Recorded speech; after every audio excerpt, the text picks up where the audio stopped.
אוקיי, לפני שנדבר באנגלית, אמרתי, אני חייב קצת לראות את העברית שלך. לא, אני לא מדבר עברית מאוד. See already, good. I go to Russian, חדשו. ההורים שלך ישראלים, אתה נולדת בחיפה. Okay, but they spoke in Russian the whole time. They came from Russia. They came to Israel. I spoke Hebrew, of course, because I was in, kids' school, and Russian in the house. And then we moved here. I was 5 years old.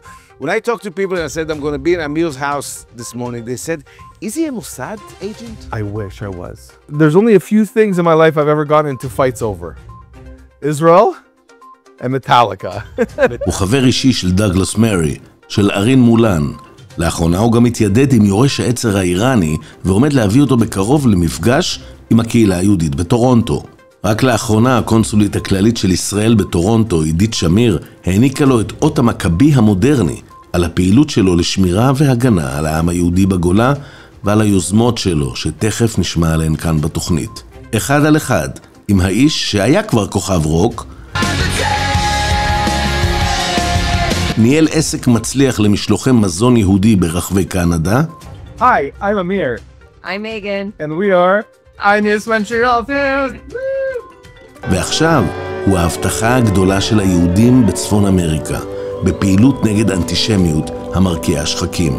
מנכ"ל ויזם ארגון תפסיק, אמיר אפשטיין. It wasn't even the attack that led to the start of Tafsik. It was seeing the world celebrate. It was seeing everybody feeling euphoric about the murdering of my people. That's when everything changed. מיד לאחר חסויות, שתפו את השידור. בואו נתחיל. פרספקטיבה, משודרת בחסות. We were never allowed to rest. Not in Poland, not in Germany, not in Baghdad, not even in our own homeland. October 7 wasn't just a nightmare. It was a warning. And yet, we scroll, we sigh, and we go back to sleep. Somewhere between comfort and convenience, we forgot we were still at war. Tafsik, it means stop. Stop pretending we are safe. Stop being silent. Stop funding those who hate us. Stop hiding. Stop apologizing. Stop thinking this will fix itself. Start building. Start educating. Start standing tall. Start protecting your children, your people, your future. Tafsik is not just a word, it's a movement. Next year in Yerushalayim. A mission, a Jewish awakening. Join us before it's too late at tafsik.com.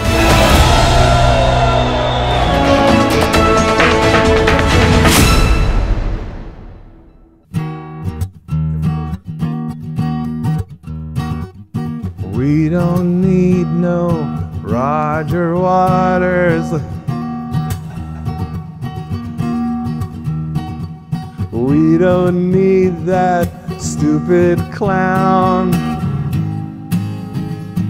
Everybody, ready? Hey, Roger, leave the Jews alone. Hey. All in all, it's just another anti-Semite.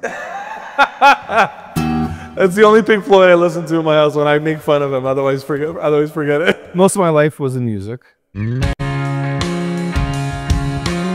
I started in the band because when you're 16 in the 90s, that's what you do. Everybody was in the band. We all had long hair. We played Pearl Jam and Soundgarden and whatever, Metallica. We had a little bit of success in the city. We were kind of like a cultish band called Zygote, which was very popular in this city.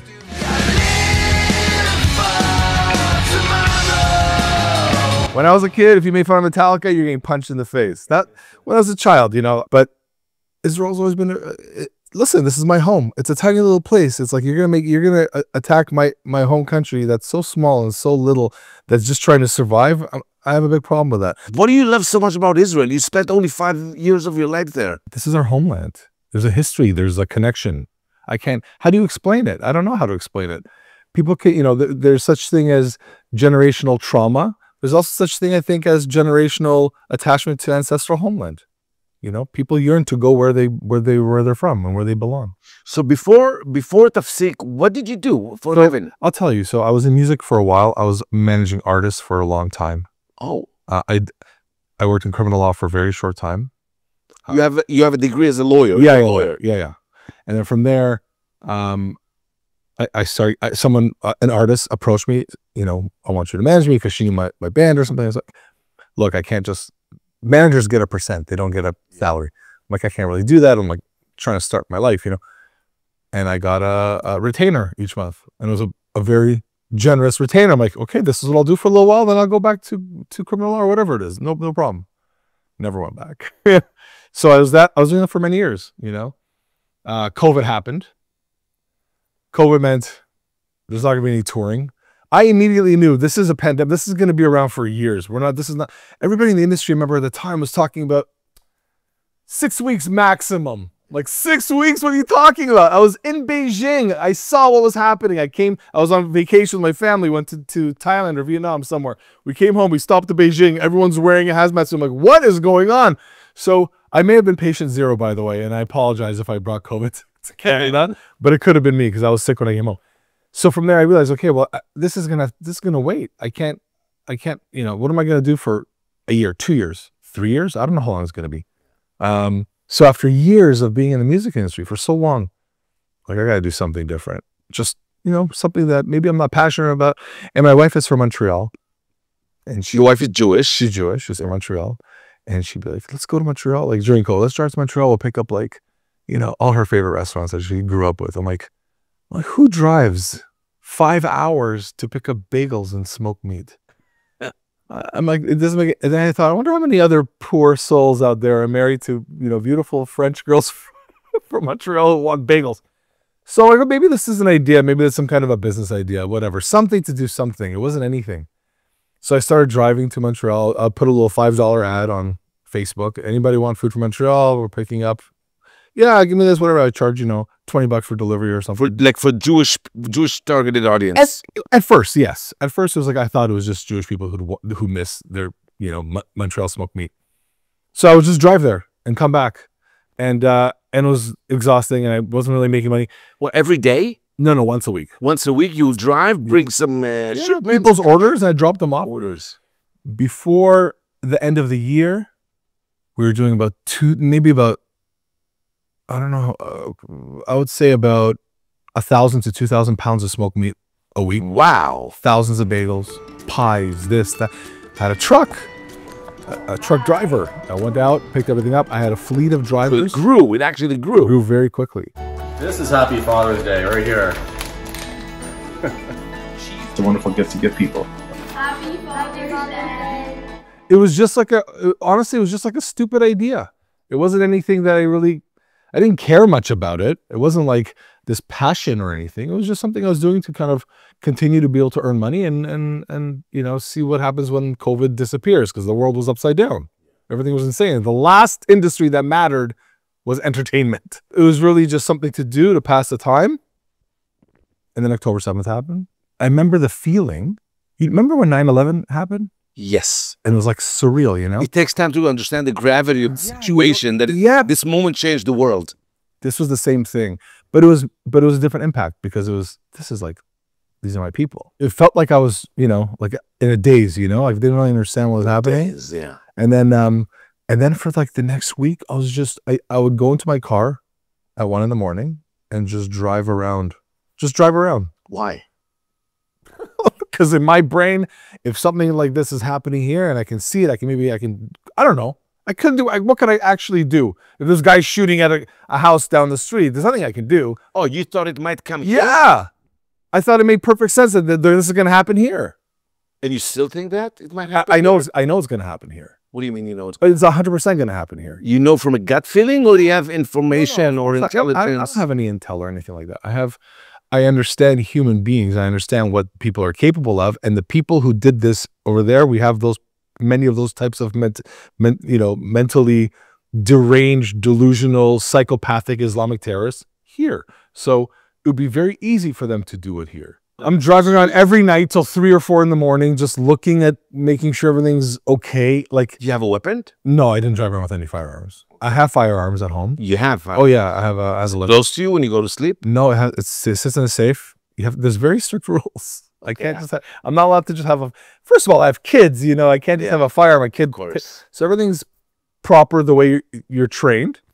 But no, I was just driving out. I had, you know, my Muay Thai gloves, and that was it. And it felt like panicky. I think a lot of people felt that. Yeah. I was very like panicked, like, what do we do? What do we do?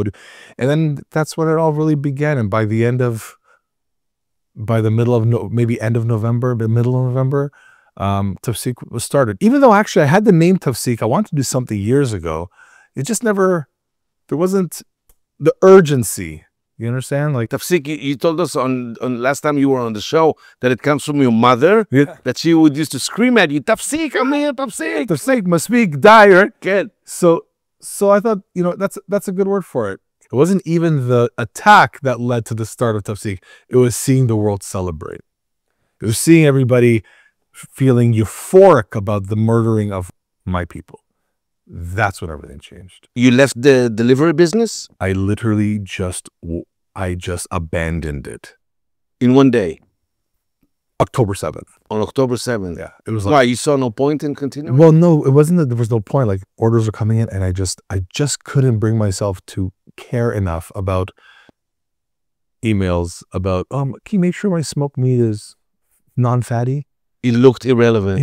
It was so stupid to me. But money-wise, you have to bring food to the table. It wasn't even a thought. Honestly, I wasn't even thinking about that. I was thinking about like, what do we have to do to survive here? Okay. Because I have 3 kids and and I'm watching this in real time explode on the streets. Yeah. So Tafsiq basically it's a non-profit organization. Correct. It's not made to make profits. That's right. It's made to finance itself. Yes.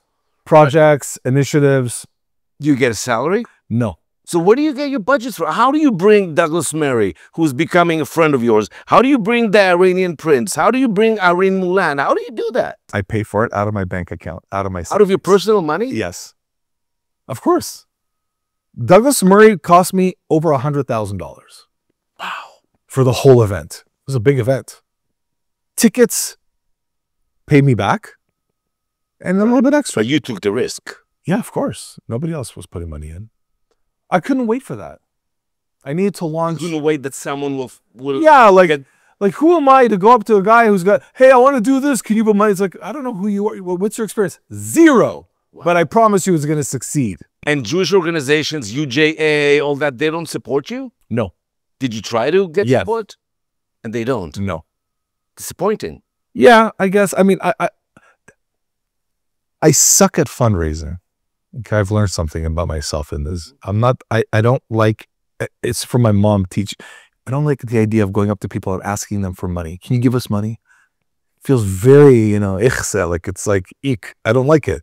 I have other people now that are going to start doing that. For Tafsiq, to be able to continue doing this. Because of course I can't do this forever. I can't do this forever. It's now like I'm seeing the, you know, it's like wow. Getting scary a little bit. So for the first year, we weren't going around asking for donations. It was just self-funded. And each event, none of them lost money. Most of them didn't make any money, but it was enough to pay it back. You know? And you're doing big events. I mean, yeah, the event coming up is going to be 2,000 tickets with the Iranian prince. Yeah, I don't know what the tickets are. We don't know what tickets are going to be until people buy them. So the Iranian prince is out for another month. The Crown Prince Reza Pahlavi. You have amazing abilities of bringing VIPs. I think people just with no background. Yeah, no, or with a little bit of now there's some. Yeah, now there's some. We're going up, you know. Instead, it's like it's amazing. We're speaking. Really, you actually make the first phone call. It used to be that I would find, you know, through my agency friends, like who represents who. And then they'd be like, oh yeah, this, you know, you can talk to this person or that person, and I'd find the person. Douglas, I messaged an agent. It was an agent. He had a few different offers. I told him what we were doing. They said, like, he wants to know what each event is about. I told him it's about building allyships. We want to invite different allies of the Jewish community to hear you speak. And he's like, okay, I'm doing it. Like, oh my God, that's amazing. So that was our first event. It was huge, almost 1,400 people at the Bayit. And then from there, we had Gat Sad and Colonel John Spencer, who, you know, wrote this amazing book, who's a friend. Like, these are all, you know, most of them have become friends. Yeah. Everything that happens, I pay for myself out of my account. Wow. The events so far have been able to pay me back. That's kind of been it. That's how it's been going. It's great. Which is amazing. It's amazing. There's been some things that we did that the community has paid for. For example, we brought 15 kids from kibbutz Kfar Sod while Hezbollah's, I get an email, a message on WhatsApp, not an email. I'm wondering if you can help us. We're just out of reach from the Israeli, there's like we gotta take people out of their kibbutz if they're 5 kilometers or less. They were 5.5 kilometers, so they had to stay. That's how it is. Bureaucracy. Yeah, exactly. Stupid. Exactly. Can you help us? The kids are here. And she says to me, she says in the message, my 4-year-old daughter can tell the difference when it's an Israeli missile or Hezbollah missile by the sound.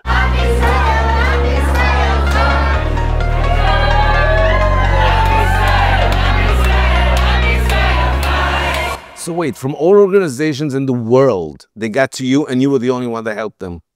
They came to us and we helped them along with the camp that agreed to take them. Wow.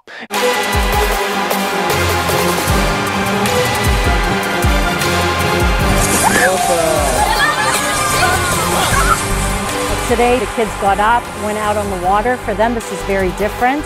And this evening, we did a Kabbalat Shabbat, which consisted of a mini program that's called Candles for Israel. Communities globally started doing this Candles for Israel, where they say prayers for the hostages.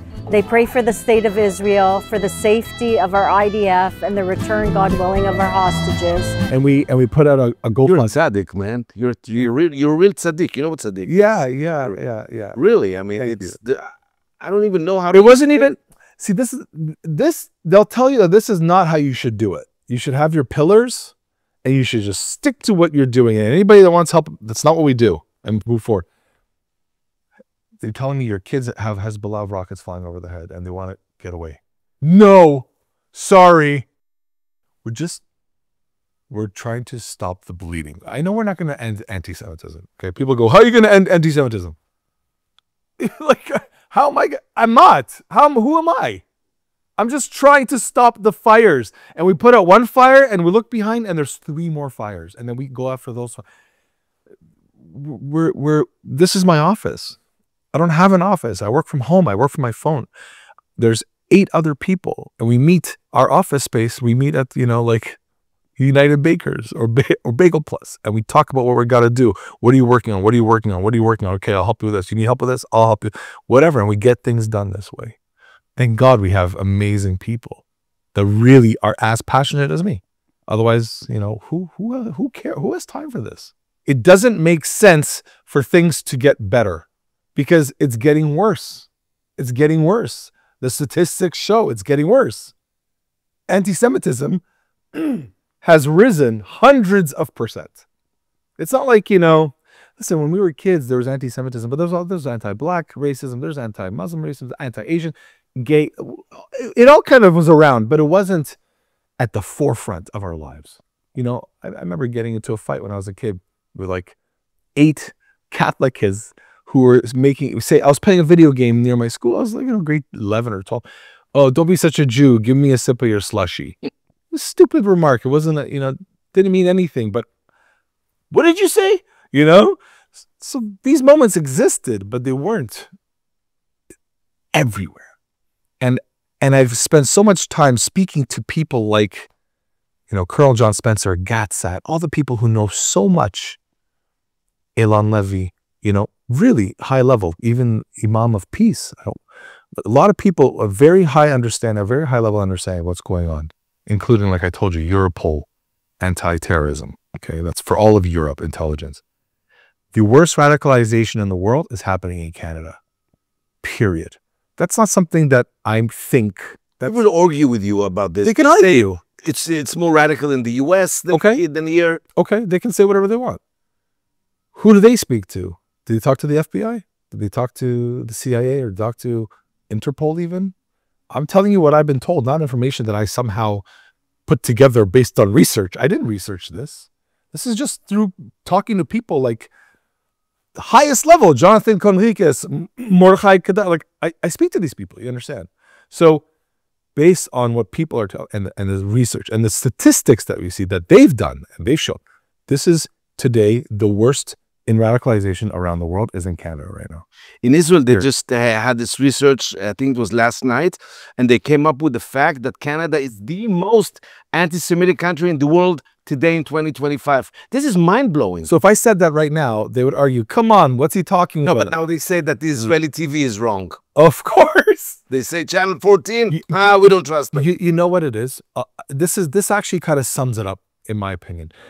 At the beginning of October 7th, every single Jew, we're all Zionists. We all, obviously, because we love Israel. That's all it means, right? Like, we believe we should govern ourselves. I don't need Germany to govern us. We saw what happened. We don't need, Europe governing us. We saw the pogroms. We know what happened across the Middle East. We know what happens when we don't govern ourselves over and over and over and over again. So now we have a country. So that's what Zionism is. Okay, so we're all Zionists. The elections start. Suddenly we see a divide. Yeah, you see the conservatives. Conservatives saying, Jews are saying the only party that cares about the Jewish community is Pierre Poilievre and the conservatives. I can tell you from speaking and being friends with and knowing the highest level of government in this country, that is 100% correct. He doesn't just say the things he says in the synagogues. I've seen Pierre speak to 2,000 Christians, and he says the exact same things. No Jews in the crowd. If we don't protect the Jewish community, the rest of Canada is going to fall. Like, he supports us. Understands. He understands, and he supports starts with the Jews, and then it continues. He gets it, and he's been saying this over and over, even though it loses him votes, because there's only 365,000 Jews. There's millions of Muslim people who are like, wait a minute, this guy supports Israel. He's a Zionist, whatever they say, right? So they don't want to vote for him. He's losing votes by not supporting the other side in the way that he supports us in terms of the Jewish community versus Islamist, Marxist, I've seen what he says. So the conservative Jews, they know this, they support him. Liberal Jews, and at first I'm like, what are you doing? What are you doing as Jews? What is more important than our survival? I don't understand. You're worried about, oh, there aren't enough nurses? You're going to be dead. Don't worry. The nurses can't help you. So I was very upset and angry, but now I understand it better. The people who are voting liberal, forget about those who are voting NDP. They're just completely, okay, forget about those idiots. People who are voting for liberal. Jewish people. Jews, I'm talking about. Jews, not because somebody from Timmins doesn't give a shit about Israel. He doesn't even know where it is on the map. Of course. It's no different than Madagascar. They don't even sometimes know about October 7th. They don't know. Okay, and that's fine because, there's things happening across Africa that we don't know about. Yeah. It's just not what we would need to know about. So the same thing. I don't blame these people at all. But the Jews who are voting for liberal, come up. There's two types of Jews who vote for liberals. This is just from, listen, I'm not saying this as fact. I'm saying this is from my observations. Okay. There's the Jew that doesn't see the level of anti-Semitism that exists. Okay, so they're like, I'm worried about abortion rights. I'm worried about this rights, women's rights, whatever it is. So they're not as concerned about what's going on. Not because they don't care, but because they don't see it as bad as we see it. Now, I see it up close and personal. There's I would say, like, probably the top, in the country of people that sees exactly how bad it is. So they don't see it, not because they're anti-Israel. They're Zionists. They love Israel. Even Zucchini agrees. He's Zionist. So that's the big problem. They just don't understand. So do you think we're living the 1930s right now? No, very different. I don't think the government is going to start instituting some kind of, concentration camp, start annihilating us. What's going to happen is, and what's happening is that the government's allowing people to do it for them. They're bringing in the people from parts of the world that hate Jews. They've been taught to hate Jews. You can call this Islamophobic if you want. It's a fact. People coming from Syria, a lot of them hate Jews. People coming from these countries that they're taught to hate Jews, they're coming here with those understanding.